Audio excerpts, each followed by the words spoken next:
ಇನ್ನು ಪ್ರಜ್ವಲ್ ವಾಪಸ್ ಬರೋದು ತುಂಬಾ ಸೂಕ್ತ ನಿರ್ಧಾರ. ಎಸ್ಐಟಿ ಎಲ್ಲಾ ರೀತಿಯ ಪ್ರಯತ್ನ ಮಾಡ್ತಾ ಇದೆ ಅಂತ ಬೆಂಗಳೂರಿನಲ್ಲಿ ಗೃಹ ಸಚಿವ ಪರಮೇಶ್ವರ್ ಪ್ರತಿಕ್ರಿಯಿಸಿದ್ದಾರೆ. ಎಲ್ಲಾ ಬೆಳವಣಿಗೆಯನ್ನ ನೋಡಿ ಪ್ರಜ್ವಲ್ ವಾಪಸ್ ಬರ್ತೇನೆ ಅಂದಿರೋದು.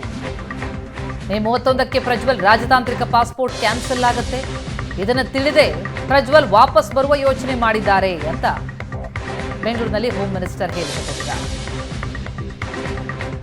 ಪ್ರಯತ್ನಗಳು ವಿದಿನ್ ದಿ ಕಂಟ್ರಿ ಏನು ಮಾಡಬೇಕು ಎಲ್ಲ ಮಾಡಿದ್ದೇವೆ. ಈಗಾಗಲೇ ಕೇಂದ್ರ ಸರ್ಕಾರಕ್ಕೆ ಬರೆದಿರ್ತಕ್ಕಂಥದ್ದು, ಆಮೇಲೆ ವಾರಂಟ್ ತೆಗೆದುಕೊಂಡು ಅದನ್ನು ಕೂಡ ಕೇಂದ್ರ ಸರ್ಕಾರಕ್ಕೆ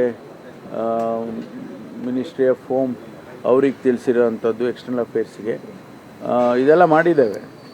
ಆಮೇಲೆ ತಮ್ಗೆ ಗೊತ್ತಿದ್ದಾಗೆ ಬ್ಲೂ ಕಾರ್ನರ್ ನೋಟಿಸ್ ಇಶ್ಯೂ ಆಗಿದೆ. ಅವರು ಬರದೇ ಹೋದರೆ ಅವರ ಲೊಕೇಶನ್ ತಿಳ್ಕೊಂಡು ಇಂಟರ್ಪೋಲ್ನವರು ಇಂಟರ್ಫಿಯರ್ ಆಗ್ತಾರೆ ಅಂತ ಎಲ್ಲ ನಡೀತಾ ಇತ್ತು. ಈ ಸಂದರ್ಭದಲ್ಲಿ ಅವರು ನಾನು ವಾಪಸ್ ಬರ್ತೇನೆ ಅಂತ ಹೇಳಿ ವಿಡಿಯೋ ಮೂಲಕ ತಿಳಿಸಿದ್ದಾರೆ. ಪ್ರಜ್ವಲ್ ರೇವಣ್ಣ ನಿರ್ಧಾರವನ್ನ ಸ್ವಾಗತಿಸುತ್ತೇನೆ ಅಂತ ಬಿಜೆಪಿ ರಾಜ್ಯಾಧ್ಯಕ್ಷ ಬಿವೈ ವಿಜಯೇಂದ್ರ ಹೇಳಿಕೆ ಕೊಟ್ಟಿದ್ದಾರೆ. ಪ್ರಜ್ವಲ್ ಧೈರ್ಯವಾಗಿ ತನಿಖೆ ಎದುರಿಸಬೇಕು, ತನಿಖಾ ಸಂಸ್ಥೆಯ ಮುಂದೆ ಹಾಜರಾಗಬೇಕು. ಪ್ರಜ್ವಲ್ ರೇವಣ್ಣ ಹೇಳಿಕೆಯನ್ನ ಗಮನಿಸಿದ್ದೇನೆ ಎಂದಿದ್ದಾರೆ ಬಿವೈ ವಿಜಯೇಂದ್ರ. ಪ್ರಜ್ವಲ್ ರೇವಣ್ಣ ಅವರ ಹೇಳಿಕೆಯನ್ನು ನಾನು ಗಮನಿಸಿದ್ದೇನೆ. ನಿನ್ನೆ ಅವರೇನು ತಮ್ಮ ಹೇಳಿಕೆಯನ್ನು ವಿಡಿಯೋ ಮುಖಾಂತರ ಏನು ಮಾಧ್ಯಮ ಮತ್ತು ಪತ್ರಿಕೆಗಳ ಸ್ನೇಹಿತರಿಗೆ ತಲುಪಿಸಿದ್ದಾರೆ. ಸ್ವಾಗತ ಮಾಡ್ತೇನೆ. ಇಷ್ಟು ಮಾತ್ರ ಹೇಳ್ತೇನೆ, ಸರಿ ತಪ್ಪು ಬಗ್ಗೆ ಹೆಚ್ಚು ಚರ್ಚೆ ಮಾಡ್ದೇನೆ. ಇವತ್ತು ನಾನಾ ವಿಚಾರಗಳು ಹರಿದಾಡ್ತಾ ಇದೆ. ತಾವು ಒಂದು ಜನಪ್ರತಿನಿಧಿ ಆಗಿರ್ತಕ್ಕಂಥವ್ರು ಇದನ್ನು ಧೈರ್ಯವಾಗಿ ಎದುರಿಸಬೇಕು.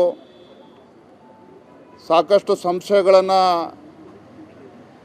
ಹುಟ್ಟಾಕಿದೆ ಕಳೆದ ಒಂದು ತಿಂಗಳಲ್ಲಿ. ಅದಕ್ಕೆ ಇತ್ತೀಚೆಗೆ ಹಾಡ್ತಕ್ಕಂಥ ಕೆಲಸ ಪ್ರಜ್ವಲ್ ರೇವಣ್ಣ ಅವರೇ ಮಾಡಬೇಕು.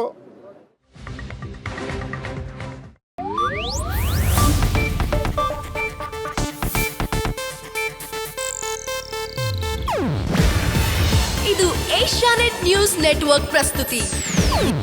ನೀವು ನೋಡ್ತಿದ್ದೀರಾ ಏಷ್ಯಾನೆಟ್ ಸುವರ್ಣ ನ್ಯೂಸ್.